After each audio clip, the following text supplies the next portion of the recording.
Hello बच्चों, कैसे हैं आप लोग। आशा करता हूँ हमारे चैनल से लगातार जुड़े होंगे और नए नए वीडियो का आप आनंद ले रहे होंगे। इसी क्रम में आज आपके सामने हम ला रहे हैं वंशागति और विविधता के सिद्धांत। क्लास 12 का चैप्टर है आपका जेनेटिक्स का, उसी का कुछ टॉपिक लेकर के आपके सामने आए हैं। तो इससे पहले हम लोगों ने डाल चुका है वीडियो, है ना, कि एक संकर प्रयोग क्या है, द्विसंकर प्रयोग क्या है। तो इसको हमने पीछे वाले वीडियो में समझा चुके हैं। तो आज हम लोग देखेंगे क्या, वंशागति का गुणसूत्रीय सिद्धांत को देखेंगे। क्रोमोसोमल थ्योरी ऑफ इनहेरिटेंस के बारे में आज हम लोग जानेंगे, है ना। तो सबसे पहले ये जो वंशागति का गुणसूत्रीय सिद्धांत है, वंशागति का गुणसूत्रीय सिद्धांत, इसको देने का काम किसने किया था? तो इसको देने का काम जो है वो वाल्टर सटेन और थियोडोर बोवेरी ने किया, है ना। तो इसमें बताया क्या, उन्होंने बताया कि गुणसूत्र जो होते हैं वो जीवों के गुणों का निर्धारण करते हैं। और क्या, गुणसूत्र के ऊपर क्या पाए जाते हैं? जीन पाए जाते हैं। हम लोग जानते हैं कि जीन की खोज जो है जोहानसन नामक वैज्ञानिक ने की थी। तो इन्होंने ये बताया कि गुणसूत्र और जीन में काफी हद तक आपस में क्या है, तो समानता पाई जाती है। किस तरह की समानता है, इन्होंने इसको दिखाया। और बाद में ये समानता क्या क्या है, पहले हम लोग इसको समझे। इससे पहले आप ये जान ले कि ये जो हमारा गुणसूत्र होता है, तो हम जानते हैं कि हमारे पास किसी भी जीवधारी के अंदर गुणसूत्र जो होता है वो जोड़े में होता है। अगर मनुष्य की बात करें तो मनुष्य में कितना है, 23 जोड़ा होता है ना। और जब भी अर्धसूत्री विभाजन होता है, हम जानते हैं कि अर्धसूत्री विभाजन कहाँ संपन्न होता है, तो अर्धसूत्री विभाजन युग्मक निर्माण की प्रक्रिया में संपन्न होता है, यानी कि लैंगिक प्रजनन का एक आवश्यक भाग है। तो अर्धसूत्री विभाजन के पैकिटीन स्टेज में ऐसे लिख सकते हैं आप, अर्धसूत्री विभाजन फर्स्ट के पैकिटीन स्टेज में। ये पैकिटीन कहाँ होता है, तो प्रोफेज फर्स्ट में होता है। उसमें जो है क्या होता है, क्रॉसिंग ओवर होता है ना, विनिमय होता है। और क्रॉसिंग ओवर के कारण क्या होते हैं, जीवों के गुण जो है एक दूसरे में स्थानांतरित होते हैं और जीव जो है बदलाव के साथ उत्पन्न होता है। तो ये सब खोज हो चुका था, लोग इस चीज को जान चुके थे। इसी क्रम में आगे 1902 ईस्वी में ये पता चला था हमें अर्धसूत्री विभाजन के बारे में, है ना, कि क्या कुछ होता है इसमें। इसके बाद वाल्टर सटन और थियोडोर बोवेरी जो है वो दो एक चीज लेकर के आए, क्या, समानता को लेकर के आए। किसके बीच की समानता, तो जीन और गुणसूत्र के बीच की समानता को उन्होंने बताया। तो जीन और गुणसूत्र के बीच की समानता क्या है, आप इसे समझेंगे। यानी कह सकते हैं कि जीन और गुणसूत्र का व्यवहार लगभग एक दूसरे के समान होता है। तो जीन भी क्या होते हैं, जोड़े में पाए जाते हैं, है ना। और ये भी क्या होते हैं, तो गुणसूत्र भी जोड़े में पाए जाते हैं। मनुष्य में देखे आपने 23 पेयर गुणसूत्र पाया जाता है, 23 जोड़ा पाया जाता है। दूसरा चीज है, जब युग्मक का निर्माण होता है तो युग्मक निर्माण के समय ये जो जीन होते हैं, जीन के जोड़े को क्या कहते हैं, तो जीन के जोड़े को एलील कहते हैं, है ना। तो जीन के जोड़े युग्मक निर्माण के समय क्या हो जाते हैं, अलग हो जाते हैं। उसी तरह से जब गुणसूत्र हमारे पास कितना है, 46 है, लेकिन जब युग्मक बनता है तो 23-23 का 2 भाग बनता है ना। तो 23-23 का जो निर्माण होता है, तो हम कह सकते हैं कि गुणसूत्र भी क्या हो जाता है कि युग्मक निर्माण के समय बिल्कुल आधा हो जाता है, अलग अलग हो जाते हैं, है ना। और साथ में क्या है, जीन के जोड़े जो होते हैं ये स्वतंत्र रूप से भी संयोजित होते हैं, माने एक दूसरे को कोई अटैचमेंट नहीं रखते हुए एक दूसरे से क्या हो जाते हैं, अलग हो जाते हैं। उसी तरह से गुणसूत्र भी क्या हो जाते हैं, तो एक दूसरे से स्वतंत्र रूप से भी संयोजित हो जाते हैं। कहीं पर किसी तरह का मिलावट नहीं होता है, गुण बिना बदले जो है वो अगली पीढ़ी में चले जाते हैं। उस एलील की बात हो रही है, उस जीन के जोड़े की बात हो रही है, ठीक है। तो ये हम लोगों ने जाना वाल्टर सटन और थियोडोर। तो पूछा क्वेश्चन क्या आपसे कि वंशागति का गुणसूत्रीय सिद्धांत किसने दिया, तो आप बताएंगे वाल्टर सटन और क्या, थियोडोर बोवेरी ने वंशागति का गुणसूत्रीय, थियोडोर लिखना है, बोवेरी, इसने गुणसूत्रीय सिद्धांत दिया। अब इसी गुणसूत्रीय सिद्धांत का अध्ययन आगे जो है एक वैज्ञानिक था जिनका नाम क्या था, थॉमस हंट मॉर्गन, है ना। थॉमस हंट मॉर्गन और उसके सहयोगी सब मिल करके, है ना, इसके ऊपर प्रयोग किया। तो इन्होंने क्या दिया, बहुत सारा खोज किया इन्होंने। तो इसको क्या कहा जा सकता है कि अनुवांशिकी के प्रायोगिक पिता ये, अनुवांशिकी के क्या है, प्रायोगिक पिता, फादर ऑफ एक्सपेरिमेंटल बायोलॉजी। किसको नाम दे सकते हैं, तो टी.एच. मॉर्गन को कह सकते हैं, है ना। ये क्या थे, हमारे एक्सपेरिमेंटल बायोलॉजी जेनेटिक्स के क्या कहते हैं, जनक थे। और क्या है, ये टी.एच. मॉर्गन जो है वो वर्क किसके ऊपर किया, तो हमारे थॉमस हंट मॉर्गन ने अपना सारा प्रयोग जो है वो किया था ड्रोसोफिला मेलानोगास्टर पर। किस पर, तो ड्रोसोफिला मेलानोगास्टर पर इन्होंने अपना सारा प्रयोग किया था। ठीक है, ये क्या कहलाता है, सामान्य भाषा में इसे फ्रूट फ्लाई कहा जाता है ना। तो ये इस पर गुणसूत्र की संख्या इसकी जो है 2n बराबर 8 होती है।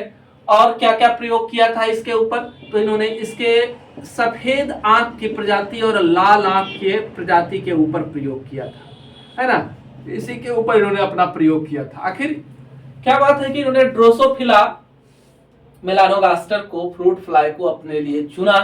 तो सबसे बड़ी चीज है कि 2 सप्ताह में इसका जो है जीवन चक्र पूरा हो जाता है। किसका, ड्रोसोफिला मेलानोगास्टर का जीवन चक्र जो है 2 सप्ताह में पूरा हो जाता है। और आसानी से नर मादा में विभेदन हो सकता है, नर मादा में विभेदन आसानी से हो सकता है। प्रयोगशाला में इसे हम लोग आसानी से काफी अधिक संख्या में कम समय में क्या कर सकते हैं, बना सकते हैं, है ना। कम समय में, 2 सप्ताह का तो समय इसका जीवन चक्र पूरा होने में लगता है, तो कितना जल्दी सैकड़ों की संख्या में इसका हम निर्माण कर सकते हैं। प्रयोग में क्या होगी, आसानी होगी, इस वजह से इन्होंने इसे चुना था। दूसरा है कि ड्रोसोफिला मेलानोगास्टर के ऊपर जो प्रयोग किया है ना, और प्रयोग से इन्होंने बहुत सारी चीजों के बारे में हमें जानकारी दी, जिसमें आता है क्या, लिंकेज के बारे में, जिसको सहलग्नता कहते हैं, सहलग्नता को बताया, है ना। क्रॉसिंग ओवर, विनिमय के बारे में जानकारी दी, है ना। तो ये सब चीजों को जानकारी दी, हम लोगों को बताया कि किस तरह से ये संपन्न होता है। उसके बाद हम लोग आगे जानेंगे। इतना तो हम लोगों ने देखा जिससे हम गुणसूत्र और जीन की ओर अग्रसर हो पाए, बॉवेरी के प्रयास से, टी.एच. मॉर्गन के प्रयास से, है ना। और इन्होंने आगे चल करके तब जा करके हमारे पास क्या आया कि हम कह सकते हैं कि मेंडल जो नियम दिया था, उस नियम में कुछ और सुधार की आवश्यकता थी, है ना। किस तरह का सुधार की आवश्यकता थी, तो ये जो सुधार किया गया, पहले तो 3 साइंटिस्ट हमारे थे, है ना, von Tschermak, Hugo de Vries, और तीसरा जो था कार्ल कोरेन। इनके प्रयोग से आगे जो है कुछ नियम निकल करके आया, जिसे हम लोग मेंडल के अपवाद के नाम से जानते हैं। क्या कहते हैं, मेंडल का अपवाद कहते हैं। क्या कुछ कहा गया इसमें, तो इसमें जो निष्कर्ष निकला उसका एक का नाम तो आपका हो गया अपूर्ण प्रभाविता, है ना। पहला क्या है, अपूर्ण प्रभाविता है। दूसरा है सह प्रभाविता, सह प्रभाविता। और तीसरा है बहुविकल्पता, है ना, मल्टीपल एलिज्म इसको कहा जाता है। तो ये 3 चीजों की पता हम लोगों को चला। पहला तो अपूर्ण प्रभाविता को देखेंगे, इनकम्प्लीट डोमिनेंस को। क्या पढ़ेंगे, इनकम्प्लीट डोमिनेंस क्या है, इनकम्प्लीट डोमिनेंस को हम लोग जानेंगे। तो इनकम्प्लीट डोमिनेंस में क्या होता है कि मेंडल ने क्या कहा था कि जब भी क्रॉस कराते हैं तो एक पीढ़ी से दूसरे पीढ़ी में जब क्रॉस होता है, तो क्रॉस होने के बाद क्या होता है, कोई एक गुण जो हो जाता है वो प्रभावी हो जाता है और दूसरा गुण क्या हो जाता है, अप्रभावी रह जाता है। इस चीज को थोड़ा सा उल्टा गया, जब प्रयोग हुआ तो पता चला कि कुछ और हो सकता है, मटर को छोड़ करके प्रयोग कराया गया, है ना। तो जब मटर को छोड़ करके प्रयोग कराया गया तब प्रयोग के लिए हम लोगों ने किसको चुना, बुलाअब्बास को चुना। किसको, बुलाअब्बास को चुना। इसी का नाम है मिराबालिस जलापा या ड्रैगन फ्लावर, डॉग फ्लावर, है ना, ड्रैगन नहीं, डॉग फ्लावर को चुना। इतना चीजों के ऊपर इन्होंने क्या किया, प्रयोग किया। तो क्या कुछ लिया, तो सबसे पहले इन्होंने मिराबालिस जलापा का एक रेड फ्लावर को चुना, है ना, रेड फ्लावर। दूसरा क्या लिया, एक व्हाइट फ्लावर को चुना क्रॉस कराने के लिए।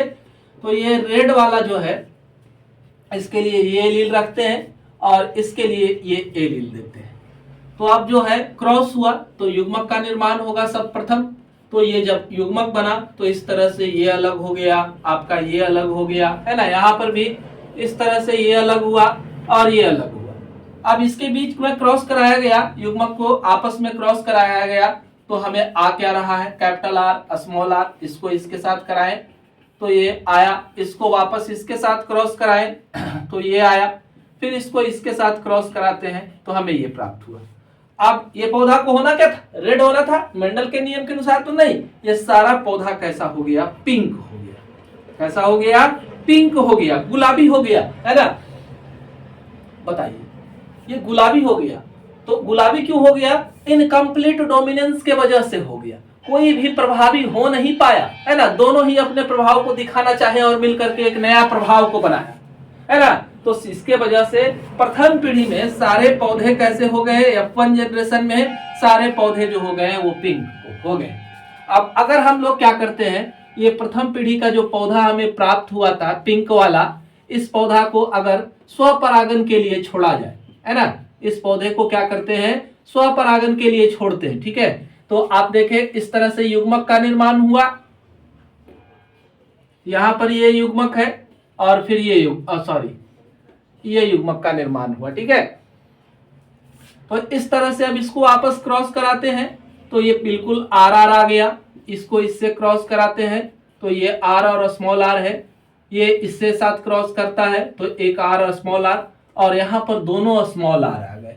तो F2 जनरेशन में जब देखा गया तो ये पौधा तो लाल हो गया भाई, ये दोनों जो है गुलाबी रंग को लिए, है ना। अब इधर वाले को देखें तो ये पौधा जो है वो कैसा हो गया, सफेद हो गया। तो इन्होंने इसका अनुपात निकाला, है ना। कौन कौन सा अनुपात, फिनोटाइप, किसने, ये तीनों जो साइंटिस्ट थे वो फिनोटाइप अनुपात, फिनोटाइप में क्या दिख रहा है भाई, तो लाल दिख रहा है। दूसरा क्या दिख रहा है, गुलाबी दिख रहा है। तीसरा क्या दिख रहा है, सफेद दिख रहा है ना। कितना है, एक है। ये कितना है, दो है। ये कितना दिख रहा है, एक दिख रहा है। अब इसी तरह से जीन का क्रम को देखा, जीनोटाइप अनुपात निकाला, तो ये क्या प्रक्रम था, तो इस तरह से आपका ये आया और फिर क्या आया, ये स्मॉल वाला आया। ये कितना है भाई, एक है, ये दो है और ये फिर क्या है, एक है। इस तरह से दोनों अनुपात, फिनोटाइप और जीनोटाइप दोनों अनुपात कितने पहुंचे, 1:2:1 के रेशियो में पहुंचे। तो ये आपका अपूर्ण प्रभाविता का नियम है ना, इसकी व्याख्या की है।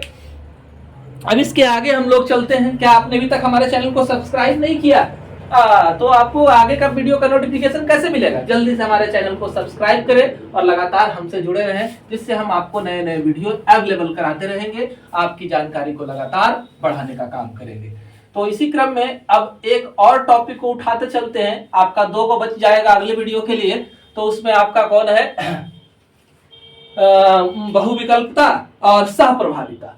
अब हम देखते हैं, एक क्वेश्चन उठता है कि आखिर कोई जीन जो है, आखिर कोई लक्षण को ले लीजिए, कोई लक्षण जो है वो प्रभावी क्यों हो जाता है ना। कोई लक्षण अप्रभावी क्यों रह जाता है, क्या वजह है ना, कि कोई लक्षण जो है वो प्रभावी हो जाता है और कोई जो है वो अप्रभावी रह जाता है, इसके पीछे क्या वजह है। इस चीज को समझने के लिए हमें पता लगा कि गुणों का निर्धारण कौन करते हैं, जोहानसन ने जीन की जानकारी दी थी, तो हम जानते हैं जीन जो है जीवों के गुणों का निर्धारण करते हैं। अब ये जो जीन है किसी भी लक्षण के लिए, ये जीन अपने लक्षण को दिखाएंगे कब अपने लक्षण को दिखाने का काम करेंगे। तो ये जीन जो है वो क्या करते हैं, एंजाइम का स्रवण करते हैं। जीन क्या करते हैं, एंजाइम का स्रवण करते हैं। अगर इस जीन के द्वारा एंजाइम उचित अनुपात में निकला, खूब मात्रा में निकला, है ना, तो इसका जो लक्षण है वो क्या हो जाएगा, उभर करके सामने आ जाएगा। यानी कि वो कह सकते हैं कि वो लक्षण क्या हो जाएगा, प्रभावी हो जाएगा। अगर जीन के द्वारा एंजाइम का स्रवण होगा जो उस कैरेक्टर को उभारने का काम करेगा, तब वो लक्षण क्या होगा, उभर के सामने आ जाएगा। मान लेते हैं ये जो एंजाइम है इसका स्रवण क्या हुआ है, इसका स्रवण काफी कम मात्रा में हुआ है ना, या काफी कम मात्रा में हुआ है। अब मान लेते हैं कोई जीन है ना, जैसे आप ये ले ले, टॉल वाला और ड्वार्फ वाला अच्छे से समझ में आएगा। तो ये टॉल वाला और ड्वार्फ वाला जब आपस में क्रॉस किया, गैमेट बना करके हमारा एक पौधा ये बना, तो इस पौधा में हुआ क्या, सपोज कर रहे हैं, है ना, कि ये वाला भी अपना जीन जो है, ये जीन जो है, ये एलील जो है, दोनों ने अपना अपना एंजाइम का स्रवण किया, दोनों ने अपना अपना एंजाइम का श्रवण किया, तो कोई लक्षण दबेगा नहीं, क्योंकि दोनों के एंजाइम का श्रवण हो रहा है, तो दोनों लक्षण जो है वो साथ साथ उभर करके सामने आएंगे। दोनों लक्षण क्या होंगे? साथ साथ उभर करके सामने आएंगे, है ना। तो इसे सह प्रभाविता कहेंगे, है ना। इसे क्या कह सकते हैं हम लोग? सह प्रभाविता कह रहे हैं, कहेंगे। इसका डिटेल हम लोग आगे देखेंगे, जब दोनों जीन के द्वारा, दोनों एलील के द्वारा एंजाइम जो है प्रॉपर मात्रा में स्रावित होगा। अब मान लेते हैं कि एंजाइम का कम श्रवण हुआ, है ना, स्रावित हो रहा है, ये दोनों जो है अपने अपने एंजाइम का श्रवण कर रहे हैं, लेकिन एक जो है थोड़ा सा कम मात्रा में स्रावित किया। तो कम मात्रा में स्रावित करने के कारण क्या हुआ कि ये रेड वाला जो था वो क्या कर रहा था? लाल वाला को ला रहा था, है ना, और ये स्मॉल वाला जो था सफेद वाला को ला रहा था। अब दोनों ने अपने क्या किए? अपने अपने एंजाइम का स्राव किया। अब इस वजह से लाल वाला गुण भी उभर करके सामने आना चाहेगा, और सफेद वाला होगा क्या? लास्ट में वो पौधा कैसा हो गया? गुलाबी हो गया। यानी कि अपूर्ण प्रभाविता के लिए एंजाइम जो है दोनों जो है हल्का हल्का मात्रा में स्रावित करेंगे, तो इस तरह का कंडीशन आएगा, है ना। अब कोई जीन जो है एंजाइम का श्रवण ही नहीं करेगा, है ना, श्रवण ही नहीं करेगा, तो उस स्थिति में वो लक्षण क्या हो जाएगा? अप्रभावी हो जाएगा, है ना। तो ये समझाना चाह रहे थे तीन बातों को। तीन बातों में क्या है? पहला तो एंजाइम जो है, पहला पॉइंट क्या था? एंजाइम उचित मात्रा में स्रावित हो, है ना, उचित मात्रा में स्रावित हो, पहला पॉइंट आपका हो गया कि एंजाइम जो है उचित मात्रा में स्रावित हो, ठीक है। दूसरा पॉइंट हो गया कि एंजाइम जो है वो नहीं स्रावित हो, है ना, एंजाइम क्या हो? नहीं स्रावित हो, है ना। अब तीसरा क्या हो गया? एंजाइम जो है कम मात्रा में स्रावित हो। तो कम मात्रा वाला क्या कर सकता है? इनकम्प्लीट डोमिनेंस और कोडोमिनेंस, सह प्रभाविता और अपूर्ण प्रभाविता को ला सकता है। नहीं स्रावित होगा तो वो लक्षण जो है वो क्या हो जाएगा? अप्रभावी हो गया। और जब उचित मात्रा में किसी एक ही के द्वारा स्रावित होगा तो वो प्रभावी हो जाएगा। अगर दोनों एलील के द्वारा स्रावित होगा तो दोनों लक्षण आएंगे। यानी कि यह जब दोनों के एलील के द्वारा स्रावित होगा तो आप हम क्या कर सकते हैं? अपूर्ण प्रभाविता आ गया, गुलाबी बना, दोनों के द्वारा एंजाइम का स्राव हुआ। तो तीन पॉइंट को हम याद रखेंगे इसके लिए। किसके लिए? कि क्यों कोई लक्षण जो है प्रभावी हो जाता है और कोई लक्षण दब क्यों जाता है। कैसा लगा हमारा वीडियो? कमेंट बॉक्स में कमेंट जरूर करेंगे और लगातार हमारे चैनल से जुड़े रहेंगे। धन्यवाद।